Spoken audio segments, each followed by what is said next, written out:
E a primeira turma do Supremo negou o pedido para que uma mãe cumprisse prisão domiciliar. A mulher, Cricélia Rodrigues César, foi presa em Minas Gerais em julho do ano passado. Ela estava com revólveres, espingardas e submetralhadora. Foi denunciada por associação criminosa e porte ilegal de arma de fogo. A defesa pedia que ela cumprisse prisão domiciliar para cuidar do filho de 11 anos. Mas o relator, ministro Marco Aurélio, negou o pedido. Uma quantidade enorme de armas, de munição, e se tem a paciente como acusada de integrar grupo criminoso voltado ao tráfico de drogas e também ao homicídio, ameaça e homicídio. Os outros ministros seguiram o relator. Tratou a própria casa como um bunker da criminalidade com armas pesadíssimas, inclusive submetralhadoras. Tivesse a paciente mais livros, mais cadernos, mais lápis em casa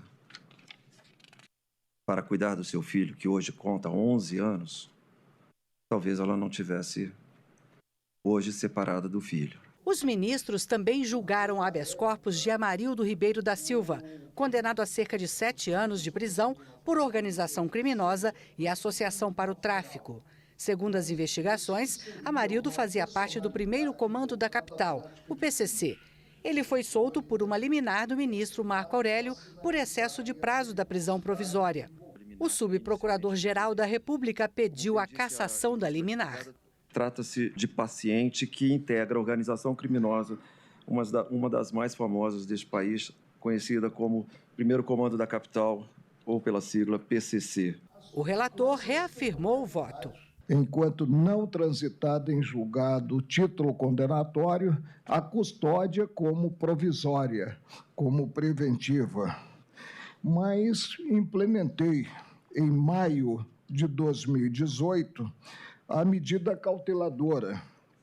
O fiz porque, à época, o paciente estava preso sem culpa formada. A defesa pedia que Amarildo permanecesse em liberdade até o julgamento definitivo, mas os ministros revogaram a liminar do relator. O paciente cuja fundamentação para a prisão preventiva foi fazer parte de uma organização criminosa, inclusive com atos reincidentes, foi efetivamente condenado por fazer parte de organização criminosa a 7 anos, 3 meses e 3 dias de reclusão.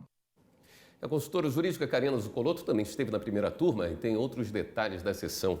Oi, Karina, boa noite. Boa noite, William. Na primeira turma, nós tivemos uma decisão do triplo homicídio que ficou conhecido aqui em Brasília como caso da 113 Sul, não é? É, exatamente, William. O julgamento foi concluído agora, no finalzinho da sessão da primeira turma, e foi chamado bem logo depois do intervalo da sessão, que normalmente eles fazem por volta de 4 horas. Mas esse julgamento foi realizado, como eu disse, ao finalzinho da sessão da primeira turma, e os ministros acabaram concluindo o julgamento de 2 recursos que contestavam a decisão do ministro Luiz Roberto Barroso, que teria determinado que durante o julgamento do Tribunal do Júri, que começou hoje no TJ do Distrito Federal, desse julgamento, desse triplo homicídio em que a Adriana é acusada, que o juiz-presidente esclarecesse aos jurados de que o laudo que acabou embasando a sentença de pronúncia, aquela sentença que determinou que ela fosse julgada perante o Tribunal do Júri, teria sido assinada, subscrita por papiloscopistas e não por peritos oficiais.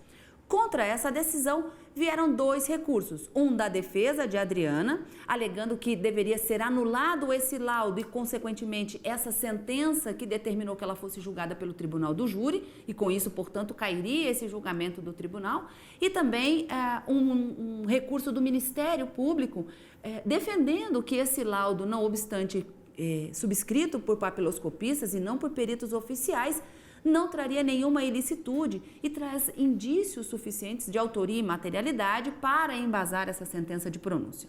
O ministro Luiz Roberto Barroso, relator, manteve a decisão que havia dado anteriormente pela parcial procedência da liminar, mas o ministro Alexandre de Moraes acabou divergindo e cujo voto acabou prevalecendo hoje na primeira turma. Para o ministro Alexandre de Moraes, seguindo o mesmo entendimento do ministro Luiz Roberto Barroso, não há qualquer nulidade na sentença de pronúncia e nem muito menos no laudo. Embora ele tenha sido feito por papiloscopistas, não há ilicitude nenhuma invalidade mantida a sentença de pronúncia. Então, eles indeferiam o recurso da defesa. E com relação ao recurso do Ministério Público, o ministro Alexandre de Moraes entendeu, e foi seguido pela maioria, no sentido de que não se deveria fazer qualquer esclarecimento, conforme havia determinado o ministro Luiz Roberto Barroso, para o tribunal, para os jurados, porque isso poderia influenciar no julgamento.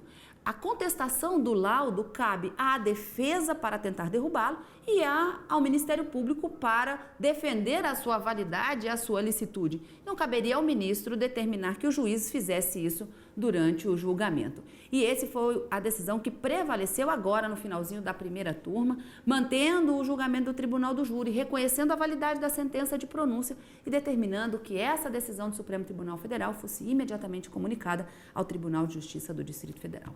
Amanhã teremos sessão pela manhã aqui no Supremo, né? Essa semana passada nós não tivemos sessões plenárias na quarta nem na quinta, mas essa semana o trabalho ele acaba virando uma maratona. Quarta de manhã, a partir das 9h30, na sessão à tarde, a partir das 14 horas também, as pessoas podem acompanhar a gente pelo direto do plenário e na quinta-feira é extraordinária, como sempre acontece. Te encontro aqui amanhã, então. Amanhã encontro marcado. Até amanhã, Karina.